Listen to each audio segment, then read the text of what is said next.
Boom. Fellas, we're going. Dudes, congrats on 30. Oh, thank you. I didn't know it was We're going right away. congratulations. Jeff, congrats on coming back from, where were you, Alberta? Yep, Jasper. Jasper. Fuck Yeah. you doing up there? You know, just going up to Alberta, working the boat docks, Digging for park. oil. Yeah, yes. Well, nonetheless, it's good to have you back, dudes. Absolutely. Good to have you back in the studio here. It feels good. Big momentum coming off of August and a lot of shit scheduled for September, which is exciting. And Mark, good to have you running the whatever. You do that anyway, so you're not coming back. Well, you know what I mean? Like you've already been there. You're here every day, aren't you? I think that's what he said. He said he was sick and tired of hanging out in your basement or something. Anyways, fellas, thanks again for coming. Appreciate it. No worries. Want to talk about, I guess, last year and then this year coming up and how we're excited about it. I know I am, and I know I talk to you guys a lot and how we're excited about next year. And I guess essentially I want to talk about, like I had my own experience through everything last year when it came to the live streaming, the content creating, the podcast. And I just feel, I just feel really excited about this year coming up in September. And I know talking to you guys feel excited as well. So essentially that's what I want this podcast to be about, because whenever there's companies that I see that are like doing really well, I'm like, man, I wish I knew what was going on behind the scenes. I wish I was in those meetings. I wish I knew what was happening. And I'm just like, why aren't they broadcasting that stuff? Because the only reason this company is successful is because the people that are listening, the people that are watching, the people that are supporting us, it's only because of them the reason we're successful. So I figure, why not let them be part of our conversation about our future plans? And I think that's a great business strategy to help create a friend, not a friendship, but a relationship between our fans and us. So what the hell? Definitely a good way to keep relationships, if anything. You know, you build a relationship and then you start to give, like you said, the business doesn't go anywhere without support from people and people reaching out for live streaming and this and that. And, you know, even just liking and sharing our videos is a huge part of like the marketing these days. So even just talking about them and giving them the recognition is a good tool to keep a relationship going. Well, dude, at the baseball tournament this past weekend, like there was probably like 5 people, at least that came up to me and were like, been a fan since episode like 100. I'm like, wow, really? Like, why? Like, how? Like, and like, but you know what I mean? It's like it's crazy. There's people out there that listen and view and watch and support, and it's just really cool to hear. And I just, that's kind of when the idea for this podcast happened. It's like, all right, all these people are listening and watching. Mm-hmm. You just see numbers, downloads. You don't see faces and people. It'd be cool if you could, though. It would be. It'd be like everyone's like an emoji face. This guy, listen. This guy, this girl, listen. This guy. But anyways, I thought it was. I thought it was sick, that baseball tournament this past weekend. That baseball tournament, I've never been on such a emotional and confidence high in my life. Why? I don't know, man. I just, Double M and I were doing commentary for the first time. Like, it seemed ridiculous because I've been playing baseball for 25 years, but not once have I sat down and called a game. And then people are reaching out going, oh, you ever consider this as a career and all that shit? Or did you know you were good? I was like, no. Like a guy in the field the other night, he was like, I didn't know you did baseball commentary, and I was like, neither did I. And he just kind of looked at me like, what the fuck are you talking about? And I was like, it just never crossed my mind that I might be all right at it. It was just like we were doing this. It was going to be fun. Weekend at the field, right? Like, there's not much better than that. Sun was shining eventually, but when you're sitting up there and you're kind of struggling for the first game, I was like, baseball. Like, I was like, fuck, I don't even know what I'm doing. So I was like, Aiden, take this game till I figure it out. But then all of a sudden you get into the groove, right? Like, you start to get more comfortable, and then people are, oh, you did really good, right? We were just trying to make it fun, not your standard 2-1 pitch, swung on and missed strike 3, and that's going to end the inning. Like, you just try and make jokes, you chirp each other, right? You get a little scared of the ball every now and then, and that shit just makes it more engaging, though. It makes it more relatable for people listening, right? They're like, people are thinking of chirps and jokes and stuff like that, and if you drop them, then they're like, okay, now they're more comfortable to listen. So I don't know. I'm still living on a high off that. When you're talking about the joking and like when you ever listen to baseball commentary, like, it is casual. They barely talk about the game, Mm-hmm. and I think about the switch in media and how we're used to watching sports in that NBC, CBS when we're watching baseball games, and it's very. Don't get me wrong, they joke around and stuff, but I feel like the switch in media that's especially turning to the internet when our network is High Button Sports. We don't have a boss. We don't have anyone that's like, and it's just interesting. I feel how a lot of other people are starting to switch their broadcasting rights to the internet. What is MLB? They do like a game of the day on YouTube. Yeah. Oh yeah. And it's like there's just things that are slowly switching over, and if you're not looking at that as a business strategy that's going to be taking over in the next like 10 years, how everything's going to be online, Man, it's just really cool to see. you just gotta look no further than Barstool right now. I don't know Yeah. if you saw the news. They're in talks with MLB. I mean, that's a big four sport, Fuck. and that's like, I mean, to your point about YouTube. I mean, it's one thing going to YouTube and putting some games on each week, but if they're actually gonna have like broadcasts in the middle of the week from Barstool, non-traditional media. I mean, That's it right there. Non-traditional media. Mm-hmm. No. I gotta say, I was so jealous of that baseball. That looked like so much fun. Well, your headphones were there, so don't worry about it. I'm did glad get I could used. help. Yeah, they got used. They You were got there. you? Yeah, I don't know. It looked fun. Like, I was so, like, to your point about kind of being excited about things. I would know when we started this live streaming, obviously you were doing it a few months before I came on, but since then we started getting the scoreboard. We started kind of upping the production. So when I'm sitting there driving home and I see, like, I check in on the baseball broadcast, you guys have the nice scoreboard. I You know, hope you got the commentary. You know that you're getting clips and everything. I was like, man, that would have been fun. But I was definitely like proud to see it. I don't know, it just looked good. Like I said, it looked like it had come a long way in, I don't know, the 3 months or 2 months since I was even gone. So yeah. I'm glad you said that because when you're doing it, you assume, we're sitting up in the booth going, oh shit, like it's glitching, it's slow, it's blah, blah, blah. But at the end of the day, like you said, yeah, we have the stream and that's great. But when you have the conversation about it and you can, like you said, you see the scoreboard, this guy on second base, it's 2-1 pitch, like when we talked about making that happen, it just makes it more engaging for the people, right? And we want people to have fun while they listen to us and not just your plain old, there's nothing wrong with just like the still screen. But it's like when you're driving home, you can't just watch the play.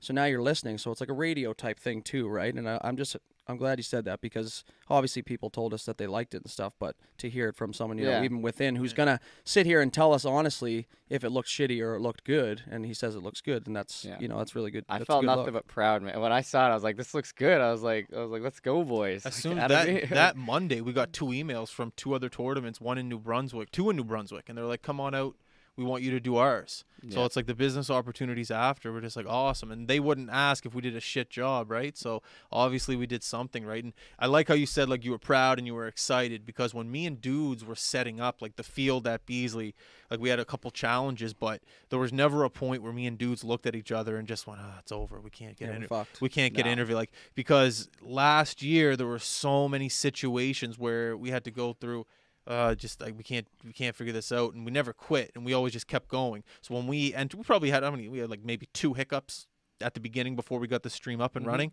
and there was never a point where Douds and I like panicked. It was just like, all right, how do we do this now? Oh, we can't do that. Okay, let's go left. Oh, we can't go left. Let's go up. We can't go up. Let's go down. It was just every time we hit a roadblock, it's all right, we'll figure it out, and that comes from repetition. And failing. That's probably the most proud I was of the company in a long time because we hit roadblocks and it wasn't even a phase. It wasn't even a glitch. It wasn't even a conversation. It wasn't even it was just like, all right, let's go this way now. Yeah. Can't go up. Let's go down. Go through. It was just how do we get to point A to point B? And that was probably the most proud thing I was about that whole baseball tournament was that we just didn't quit. Didn't even think about quitting. No. I would say I probably worried more than you for the first little bit, which is really weird because it's but the other way around, right? Yeah. But we worried for different reasons. You worried to get the stream up by yourself, get the broadcasting up by yourself. I worried on a company level to try to figure out, okay, mainland's good for Mark and I. Okay, now I got to make sure Douds knows what he's doing over there with Aiden to make sure that they're good. Because the only way the company grows is if you're by yourself, he's by himself, and you guys do your own We thing. can branch out, yes. Exactly. Yeah. So that was probably the most proud, like the proud moment. Yeah, you're on me. you're on the production level where you're like, I'm the same way. Like if we go to that field, I'm not gonna be like thinking as much about how we're getting calls. I'm gonna be like, how do we get this production like set up and looking properly? Notch. Justin, like you said, on the other hand, he's gonna be thinking of the bigger picture. But us on the ground floor, we're like, let's just get this set up, looking good, and then we'll worry about the next thing once this is done. But I think that's something that benefits us, like, as a company, right? If you're worrying about something and him and I are worrying about 2 different things, but we're all communicating as one, like, and that's super key. It's cliche, but, like, if we can't sit here and you can't relay to us and we can't say anything to you, then how the fuck are we ever going to progress? We're just going to be stuck in a stupid rut because nobody wants their idea to be, or their feelings to be heard or anything like that, right? So if him and I are trying to grind out, like, the technical stuff and you're looking at the bigger picture, now all of a sudden we're covering all things in in in one conversation essentially. It's not that I'm looking at the bigger picture. It's that I'm looking at the next week. Okay, do we have podcasts lined up for next week? No. Okay, now I got to schedule that, but I can't because I'm streaming Nova Scotia versus New Brunswick. It's not that I'm looking at the bigger picture. I'm just focused on the little details within the company that can't be forgotten. That's always one thing I worry about with growth, is making sure that we remember what got us to this point. The little things, the podcast, the mic'd up videos, the little street interviews. It's like, yeah, that's great. Money's coming in through live streaming, but we can't forget about. That's all I care about. That's where the frustration comes from. Well, you know what I mean? Everything, This is a great step. I mean, what you're making a podcast, you're telling them like where we're at heading into the year, like things that we're excited about. So I mean, not a lot of companies do that, to your point. So it's like if you're worried about covering that, this is a good way to do it. Just, keep them involved. Well, I wanted to ask you that, Jeff, because you said when you came over for our meeting the other day, you're like, dude, I was gone for 3 months, but I saw you guys had so much growth. And, when we're in the grind, we don't really notice the growth. We're here, heads down, work. Like, we don't really notice the growth. So that's the question I have for you, is what sense of the company did you notice that there was growth? Well, I mean, when I left, obviously it was at the end of I was finishing university. It was at the end of my internship. Me and you had done some, like, pretty exciting things. I mean, I had left with us kind of setting up a big ad thing. We were excited, and because of Nova Scotia and COVID and how everything was, we weren't exactly like, we were still in a wave. We were still in a lockdown. So I left. About a month later, you guys started to come out of it, and I just kind of saw immediately what you'd kind of been telling me about before COVID, like things you said like happened, like you doing the street interviews, you partnering up. Like, I mean, like I said, the baseball one the other day, when I stopped in on that, because I was kind of maybe going to be on it if I made it home in time. It didn't work out, but I was like curious to see. And, seeing just like how we had OBS run, like just doing all these broadcast stuff, even when I first got here, that wasn't exactly being done. So just stuff on like the internal level, I guess that's how I look at it, because I was with you, was like how production side. And like you said, I think what you want is people that you can rely on, or if you give them a game, you don't need to worry about it, which is why you said you wanted to make sure he was set up. So that's just like something that goes deep. And I think the fact you had 2 broadcasts running on that game, I mean, you had all the hockey podcasts when I was gone, all the hockey guys, you told me they come in during the summer. It was just, I don't know, you could just kind of see the gradual pickup of things. And yeah, it was just the quality, everything. I feel like it was just stuff we worked on last year that me and you had talked about that just started to like look solidified, and I wasn't even here. So that was obviously, that was something that was exciting for me to see. Like you can ask my girlfriend, like every day when I was working out there, I'd be like checking the high button. I'd be like, oh, I love how like doing this. And like you could ask her in the middle of summer, I'd just be sitting there, I'd be like, oh, I'm so excited to get back. Like, look at how well they did. They did like this interview. So That's good. It was all good stuff for sure. And just to be back here now and like out of a wave and like out of staying in like our houses and our apartments, and like now you got all this stuff on the go, and we like can get to work. Yeah, exactly. Time for the real life to start. Remember when this first happened, and I was just about to bring this up too. You go then. No, it's just because obviously with everything happening, like you said, nobody needs to explain COVID again, but you get the lockdowns and stuff. And we were, the very first wave of this, we were about to like, grow quite a bit there. We had the whole Junior C thing locked up, which we were like a main sponsor of. And things were just kind of starting to wheel into place, and then everything got shut down. And I'm not trying to demean anybody else's company because it's happened to thousands of them. But we were just about to pick up, and we're excited and we're pumped, and it's like, okay, things are moving, and then all of a sudden, boom, everything gets canceled last minute. Because I'm like, I remember telling you straight up, nah, man, we'll be fine here. Like, we'll be fine. That's in fucking China, Like, by the time it gets here, this tournament will be long gone. It was like 3 days later, and it was like, shut everything down.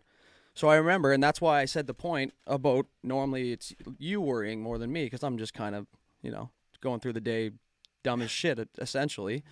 And you were like kind of really worried, and I was just like, man, like we just need to find other things to do in the meantime, right? Like, okay, now we know we can do this. How can we move forward with this? And we did. We sat down. I think we sat down here for like 3 hours one day, and we just bitch and complain to each other about things that we wanted to do that we can't now. And then at the end of it, we came up with a bunch of different ways to do things. Okay, well, we got to be 6 feet. Well, we can do the mic'd up from 6 feet. Okay, we just have to email the rink. It's a little bit more rigmarole to do things, but we just, I don't know, man. I just found that we went from being so down to being like, okay, now we're just going to find another way, find another avenue, stay afloat. And right now it's the busiest we've ever been. And that's, not many companies can say that, especially not new companies can say they survived this and came out with more work. Yeah, So I don't know. thought I of don't it. even remember what we did internally, but something happened. We built the studio. That's true.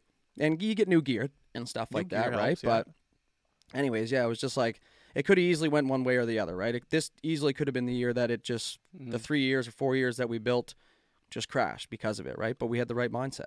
And that's internally too, right? You have the right crew, everybody here, keeping you going, giving you ideas, having faith, and the people that listen and shit, Yeah.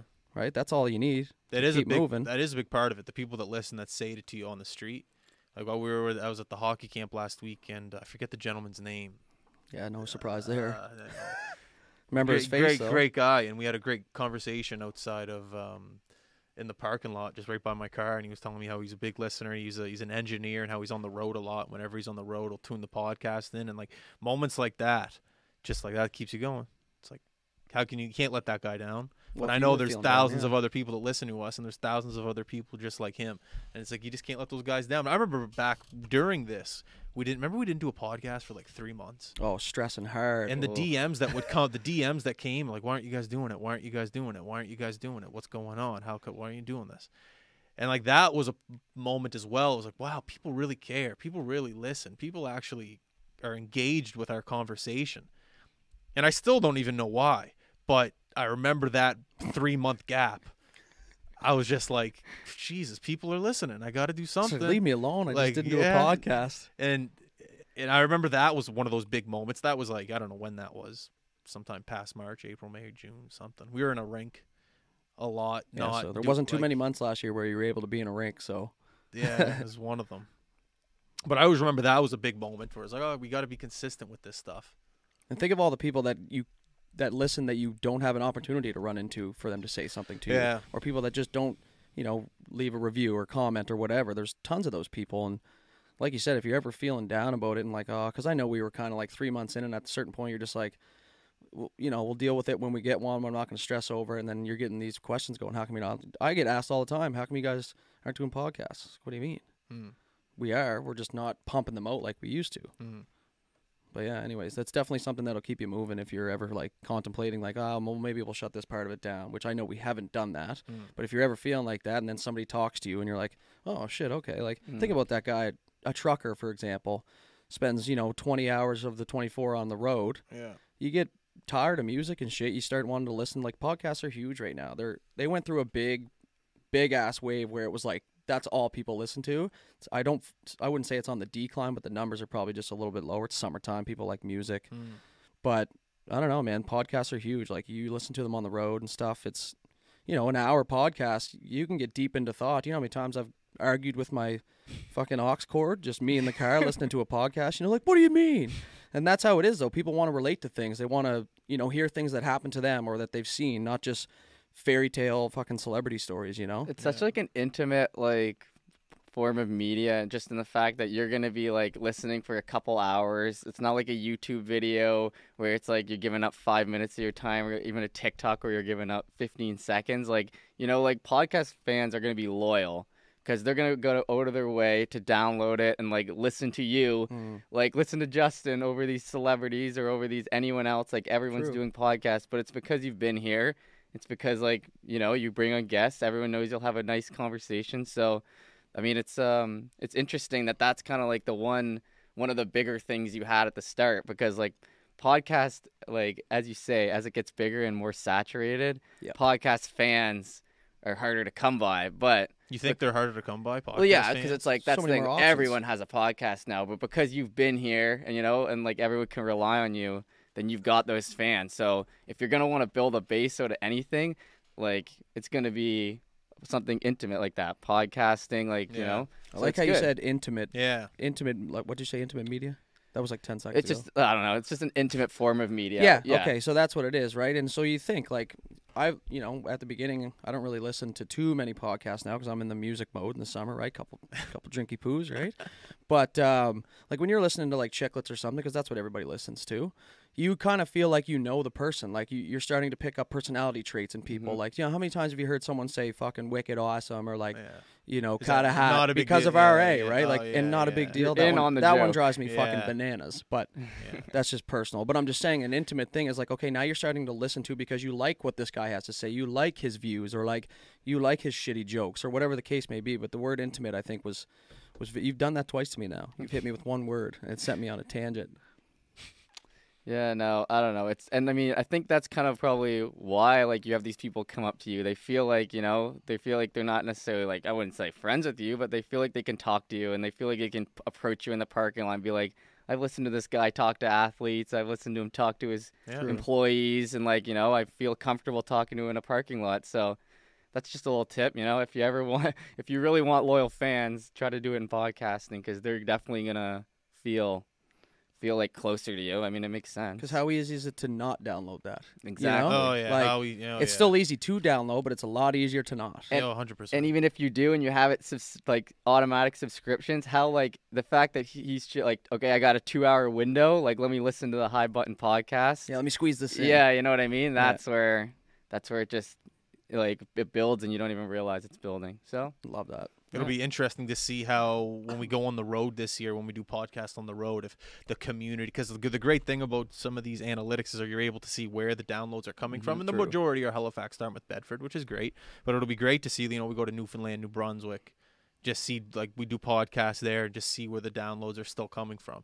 'Cause that's the name of the game. Like before everything happened, me and Douds were on the road and we didn't really do many podcasts on the road. We tried, but we were really focused on the content stuff rather than the podcast. Connections, right? But that's one thing I'm really looking forward to when the travel comes back is because we have the equipment now. We have those handheld, because that's the worst part is like taking all this gear apart and bringing it. But now we have the handhelds, we have the small little cameras we can bring. Switchboards. Like we're good to go to do a podcast on the road. And I'm really looking forward to pretty obvious. I'm looking forward to the travel aspect of the business again. But I'm also really looking forward to the podcast setup when we travel. It is a badass look though. Like if you go, say we go to New Brunswick somewhere, you know, we do a mic'd up video and then we're sitting in our hotel room having a podcast, like doing a podcast. That's part of growth too, is having better and, you know, better quality and better gear. Studio lighting. Anything. We used to have one of these cameras and they're dope. And now I look around, there's like 17 of them. You did do the podcast out on your deck, right? We did it once because it was COVID and we couldn't have anyone in the workspace. Oh, okay. So that was Jack Gillis. And now that I'm looking back on it, we probably could have. But just to be safe, we just did it on the back deck. But that, dudes, you mentioned that. You're like, that's good you did it on the back deck because it shows you're not willing to quit. It's like, just because you can't do it inside, okay, fuck, do it outside. Yeah, I'll do it. And people love sitting on the deck. It's relatable, man. That's what that shit comes down to. If you're scrolling through your Facebook or whatever, and you see 2 people on a deck in the summer, 9 times and they're your buddy, 9 times out of 10 you're going to scroll back and go, what are they doing? Oh, they're doing a podcast on the deck. Dude, that's sick, right? I loved that episode. Like I was watching that. That was like the first couple weeks I was there, and like I loved watching that. Just even like to his point, like moving out of the studio, even just to the back deck, the clips looked cooler on YouTube just because it was different. Like a new setting, the mic quality was good. Like it was a good conversation about something related to the summer. I thought that was a good one. That was another one where I was sitting there and I was like, yes, boys. Like, here we go. Never back down. Thinking outside of the box here. Like this is good. And I remember that episode was right after we signed Osprey Ridge to advertise with us.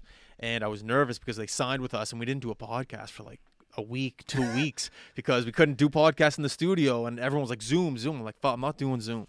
No, Belly doesn't do Zoom. And I was getting nervous. I was like, all right, and Jack's a good golfer. I know he's a funny guy. He's friends with Heinem. Yeah. And then he came over and like we got a lot of good feedback from that podcast. But that's just one of those things throughout the year that it was a hiccup. But it's like, now we got to go through that hiccup. We got to can't go in the studio. Okay, we're going on the deck. This is one of those things. And that was at the very end too, man. You like that was like the last like quarantine we were in. I mean, knock on wood, the last one we were in. Like you were probably so over it, and then just for you to like come up with an idea like that just to keep it fresh. I don't know. I thought that was good. I was impressed. And people get into like, you know, even for me, if I watch the same not the same video, but like if it's in the same setting all the time, like just videos in the studio, right? People are like, okay, it's a studio, and they just kind of, you get bored of it just because, you know, I think everybody has ADD at to a certain degree. Yeah, yeah. But then you see the decks, and now you're like, ooh, this is something different. So you're like, I wonder what they're doing here. I wonder what they're talking about outside. Yeah. Right? So just that change of But that comes scenery back, is that huge. comes back to the travel. It's like, why can't we do a podcast in the dressing room at a like UNB hockey dressing room? You know, it's like, yeah, hotel room, that's fine, but just like different locations draw different eyes. And that's another part of growth, man, is realizing what works and what doesn't. Right? Like, as far as I'm concerned, okay, cool. Like, we haven't talked about that deck podcast since it happened. Yeah. No one's ever come up to us and said, oh, maybe a couple times, but like, no one's come up and like, oh, I love that deck podcast. Right? But people are obviously going to look at it and watch it and stuff and just, go about their day. And but we have to realize, internally, if that's, what people want to see or not, right? Which I think it is. People love outside. And especially now that you can fucking leave your house or your community or whatever, then you're good. It's crazy to think about, man.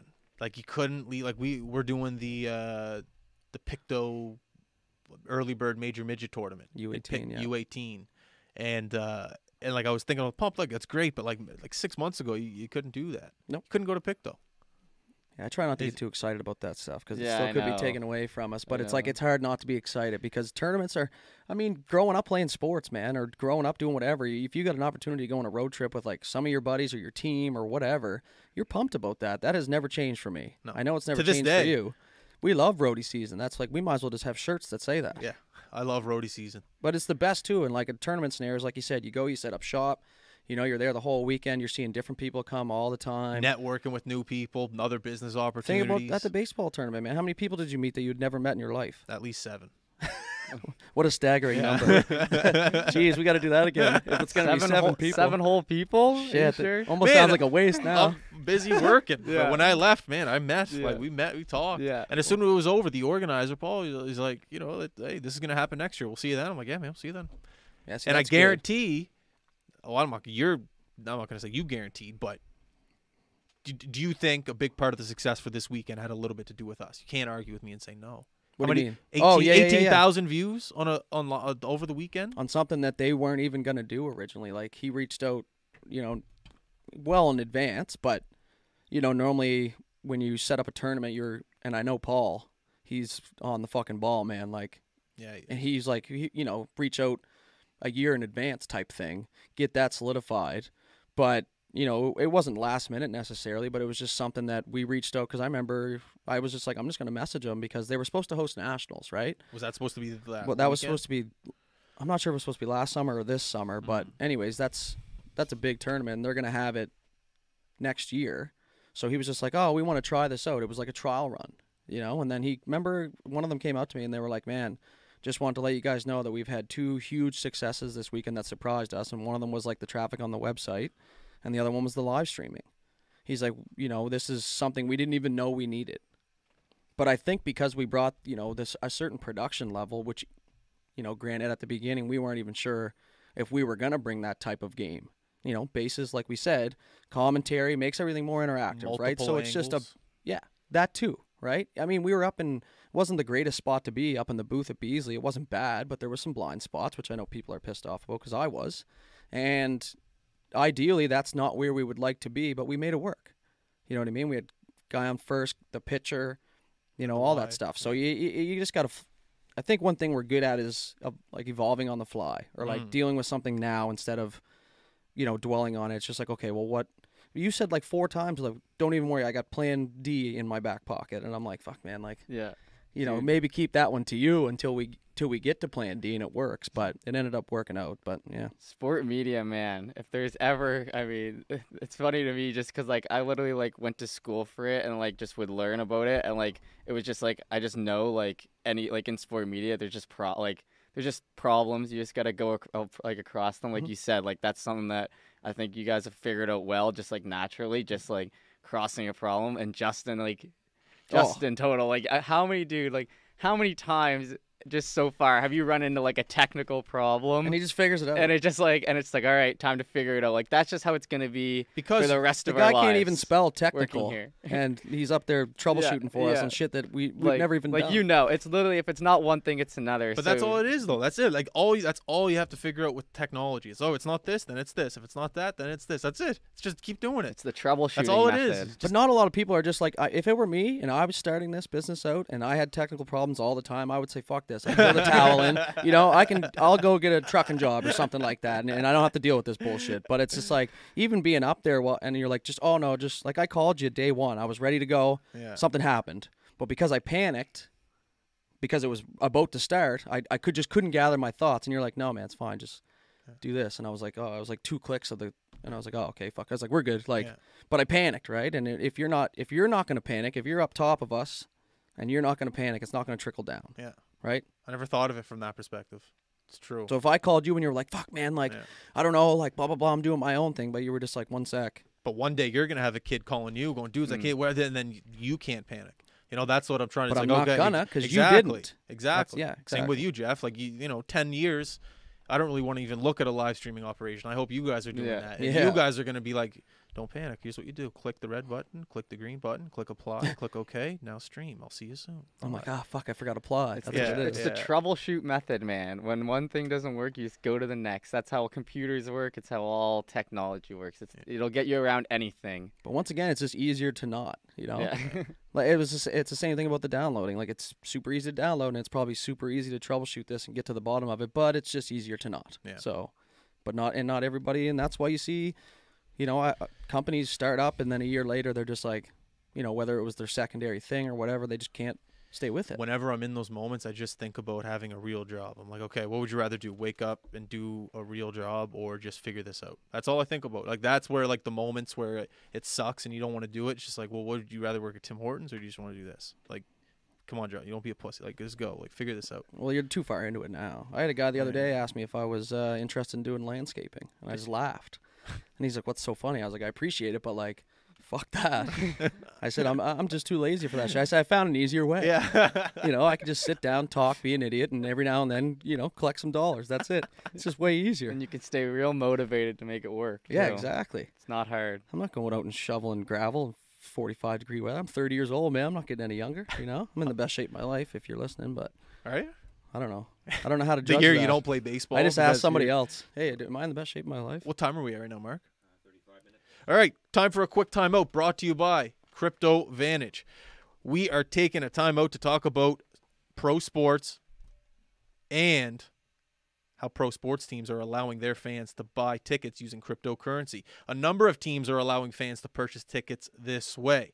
And this number is expecting to grow in this year, 2022. What's after that? 2023. You keep going up, the numbers are going to go. Cryptocurrency is going to grow, okay? And this team includes, or I guess these sports franchise, they include the Dallas Mavericks, okay? They're allowing their fans to use BitPay to buy tickets for their games. Pretty incredible. Also Bitcoin, Ethereum, Dogecoin, the classics, but we all know cryptocurrency. There's a new form of currency coming each and every day. Another team, the Oakland A's, they're allowing their fans to use Dogecoin, which is unbelievable.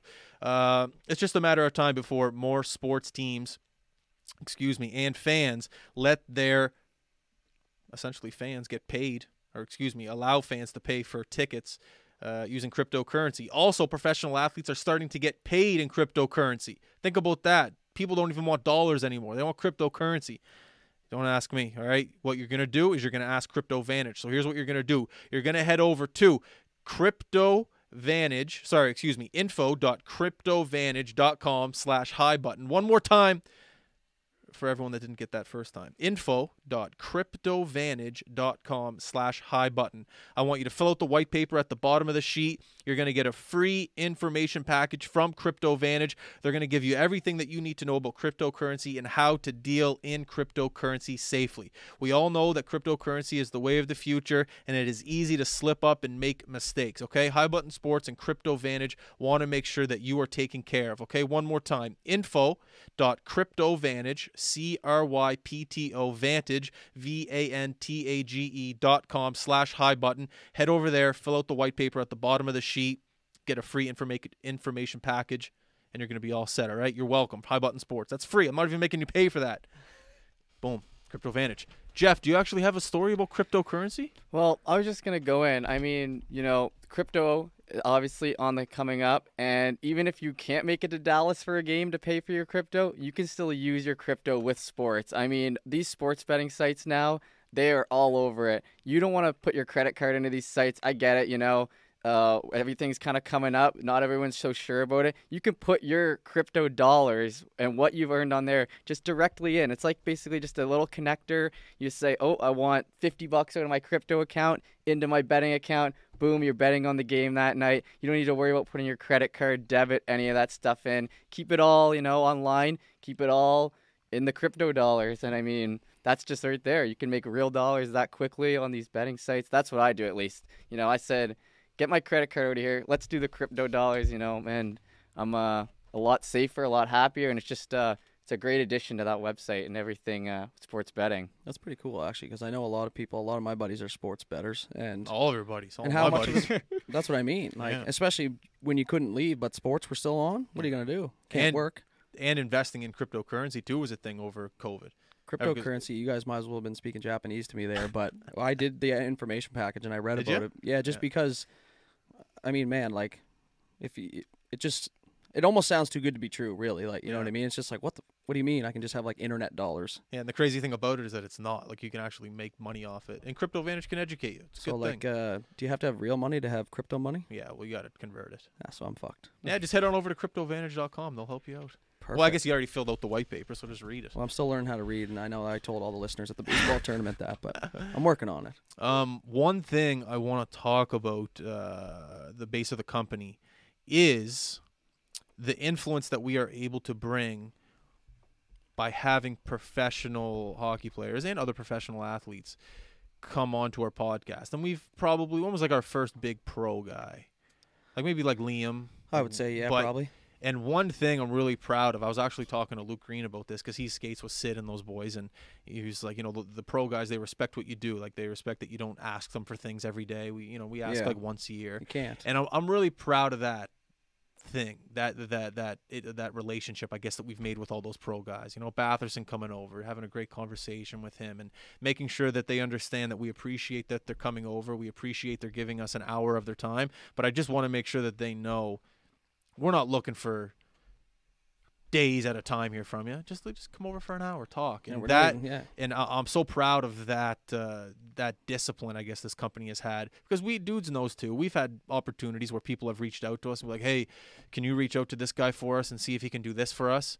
And Dudes and I know, and I'm pretty sure maybe not you two guys, but Dudes and I know that you got to respect when you ask these pro guys for a favor. And if you do it, make sure it's on For the right reasons. just make sure that they're getting something out of it too. Just don't do it just to benefit you. So I'm really proud of that. And when Luke was telling me about that the other day, about how those boys are, they seem to like you. They don't really care too much when you guys ask for them to come on the podcast. So I was pumped about that. You're not trying to piggyback them. Exactly. If it would be easy to just sit there and be like, oh yeah, do this for me, ask them for this. Hey, can you come over? And act like big dogs because you're connected with them. Yeah. But how many times have we talked about, man? Like, just let them breathe, right? Like, these guys come home and yeah, they're available to us and stuff like that. But it's like, you don't think they have a game plan when they come home? You think they're coming home looking for extracurricular things to do? Yeah, No, they're man. looking to do media. Yeah. Their families, their friends that they haven't seen in years. Everybody's dealing with that right now. But I agree, man. We just can't. I mean, we've written a couple messages and we've talked about, should we send this? And then it's like, nah, just leave them alone, or leave her alone, or whatever it is, right? And I agree with you. And I think you do have to have discipline to. It's easy to send a fucking message over your phone. You don't even have to deal with them face to face. You don't even have to look if they replied or not. You can just hide behind it. Hey, you want to come over? But you don't. You let them breathe, man. And I agree. I think that's a good thing to hear.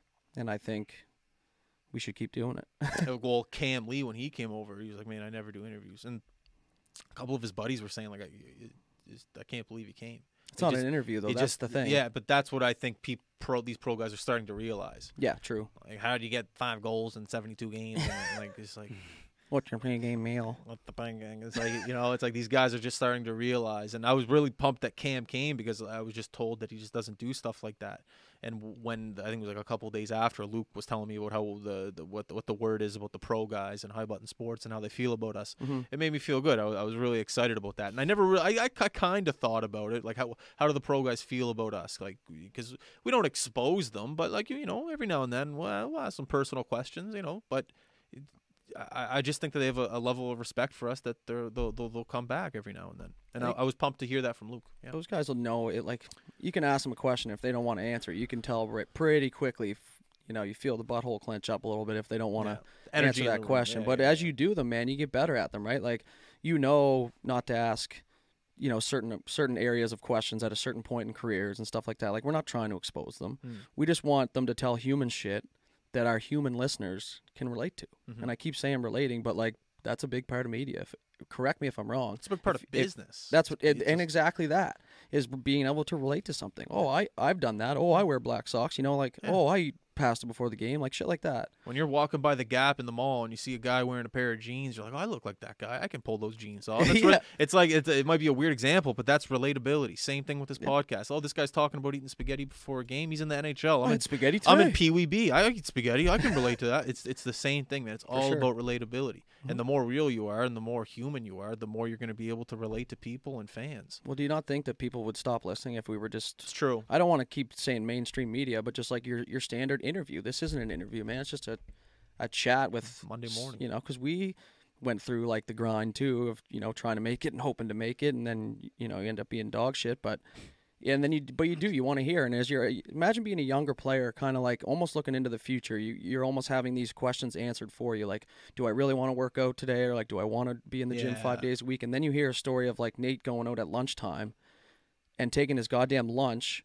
I can't even eat and then do something within 5 minutes, and this guy's out practicing while he's eating. Probably putting lunch on the side burner for the point being. But I'm just saying, like, if you're ever questioning something and then you hear someone who's made it and that's what they do, you're not going to go, nah, I'll skip that today. You're gonna go, okay, well, that's what I'm gonna do too. So crazy that that's something people don't even think of. Media has just provided like an even opportunity for these guys to hear that. Like when you guys were growing up, like you said, trying to make it and like all excited. I don't think you were sitting at home listening to podcasts with your favorite athlete saying, oh, this is how they did it. Okay, that's an interesting choice. Oh, then you go to the next, the next week. Oh, this person, so they went that about this way. Like you guys are on your own. So I mean, high button and just media in general, I mean, just gives you that opportunity, like you said, to just like have some sort of at least idea or like give you an idea of what you want to do. It's a pretty cool thing.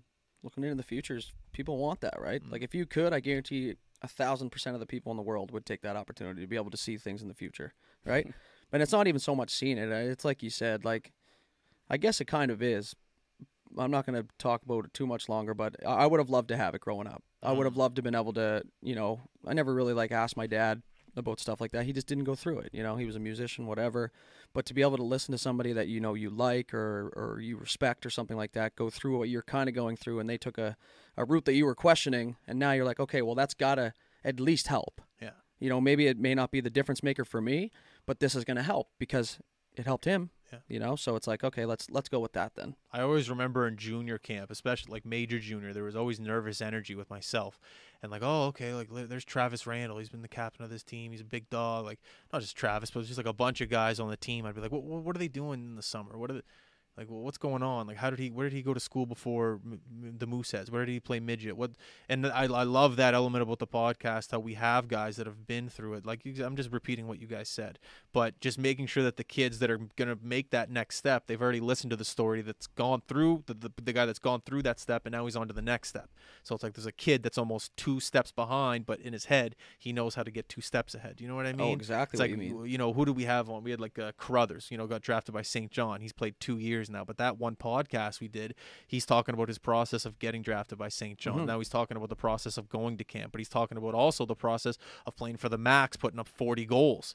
So it's just so many layers of, I guess, knowledge for people to listen to and go, okay, here's how we did it. I'm going to do it. It's cool. And not everybody goes like that far back into like, oh, where did you play Adam? And like, oh, I played Adam B, and then I played Pee Wee B, and then I made house one year, but then I made AAA Bantam, and then my career, I started going to the gym and eating right and like just shit like that. Yeah, because we never heard that. No, we just man. saw JP's crew running. We're like, oh, those are like the 7 guys that are gonna make it. No one. You're like, oh, that looks like it sucks. Yeah, I'm gonna go to the beach and drink. I'll be all right. Exactly. And that's why we're here. Yeah. But yeah, it's true, man. There's tons of stories out there, and there's tons of guys that are going pro. Imagine how many guys back in the day that like were playing pro in Europe that we just didn't even know about. Imagine the amount of like athletes from the East Coast that with so many opportunities these days, if you would have thrown a few more of those opportunities back in the day, how much more like talent we would have had and known about. Yeah. You know, like there's a ton of guys. Think of all the talent here now, and I'm just basing this on hockey because that's what we've seen. Is the talent coming through here? Like when we were kids, for you to be even considered for the NHL was like you were a god. And I'm not saying I'm not discrediting being drafted into the NHL one bit. But I'm saying now it just seems more common. So if there was a year that goes by and nobody from Nova Scotia or New Brunswick gets drafted, you're going to go, what the fuck? Like, what happened? You know, because we're on such – there's so much talent here. Newfoundland's had a first-rounder for, like, the last 5 years in the NHL draft. Always like, someone in the World Junior team, too. Yeah. And that's more common, the World Junior team. Even, like, the World Women's with, like, Jill and Blair. Yeah, like, they're from Nova Scotia, and there's a ton of unreal Canadian female hockey players, but they managed to make the team. Right? It's the talent here is insane right now. It really can't be overstated how much McKinnon and Crosby did for that. Like, just even their, like, the kids, like, because I grew up in that time. Like, I was 5 when Crosby got drafted. So, like, I grew up with it, like, watching him in the NHL. And, like, just, you know, like, it changes things. When you got one of the top 5 players in the world from your place, like, and even the Mooseheads, the fact that the Mooseheads are so good and they went, like, they have these homegrown guys, like, it's the whole thing, like, the Mooseheads being good for a long time, being one of the top teams, having these top guys, like, having outlets for these guys to play in, Crosby and McKinnon coming back each year to give, like, the guys who might be able to make it, like, to work with them, like, they really have, like, totally changed the game. Like you said, when you were, like, before that, like, you know, it was insane if someone was drafted to the NHL from here, but now it's like it's much more normalized. We've gotten a lot of, not a lot, but like there's been a lot of people this past summer like, oh, when are you getting Crosby on? When are you getting Crosby on? And I just want to set the record straight, like the thought process on it. It's not, there is really no effort. If it happens, it happens. If it doesn't, it doesn't. Everyone, even Mark, you, I'm sure, we've all heard the horror stories of when Sid comes home and how the requests are there, and if he doesn't do it, people might like, this guy, what's wrong with him? He does, like, I heard stories about how he was at his camp, and you know how like it's a draw, like kids from America come and from everywhere, and like you hear horror stories about like, you know, he's signing autographs, but he couldn't get everyone, and he left. And like some people from America are just like, "What the fuck? I came all the way from Minnesota to get my kid." He's guy. He's like, "He just spent an hour signing autographs. Like, what do you want him to do?" And it's just like the amount of requests that we all know about, but don't even like really hear. Who am I to be like, Sid? If it happens, it happens. It's got to happen organically. He knows about high button sports. You know, if he wants, he's like Batman. He'll call me. That's how it works here. It's not. You know, it's just not energy I'm going to put towards, because he doesn't need any of that energy, and I don't need to put my energy towards something that. And you don't want to bug him. It goes back to what we were talking about. Like, yeah, it would be easy to go, hey, come on the podcast. Hey man, just let him be. We have mutual friends. Like, if I really wanted to be a dick and like get a hold of him, I could, but there's no point. It's just there's no point. That's just the way it's going to be. He's the most private, like, superstar in a sport like ever. So I mean, if that's how he's gonna operate, dude, you don't play 20 years in the big show and have absolutely no negative media attention unless you're smart about it. And it's not even smart. He's just a good fucking person. That's what some people are like. They just want him to fuck up because they're like, how can he be such a good person and play in the NHL? And how can he not sign my kid's stick at the camp? Like, just fuck, man. He's one guy. Like, he's done more for the game, not only here but worldwide. Do you think anybody from Pittsburgh knew where fucking Nova Scotia was before Sid showed up? Not a chance. Do you think anybody knew where you barely know where Grand Lake is, and you've lived here your whole entire life? That's what I'm saying, and that's what he's just such a good face for the game. Yeah. But going back to what you said about them paving the way here, this is going to sound weird, but if you can see it, it's one thing, but if you can literally touch it, like if you're out on the ice with these guys that have made it, it's a completely different ball game. Yeah, you can see what they're doing. You could have a video of him in the gym every day, but it'd be so much harder to emulate than when he's right beside you on the ice. Oh shit, that's how he does this drill. Oh man, he's working this hard. Like, when it's right there in front of you, man, and you start to feel it. Like, you get like a chill almost when you're in that scenario, right? Well, dudes, you and I have golfed with guys who are on the ice with Sid every summer, and they say they are the same way as like almost the fans. They go and they don't want to mess up. They go and they work their bag off because they want to be invited back.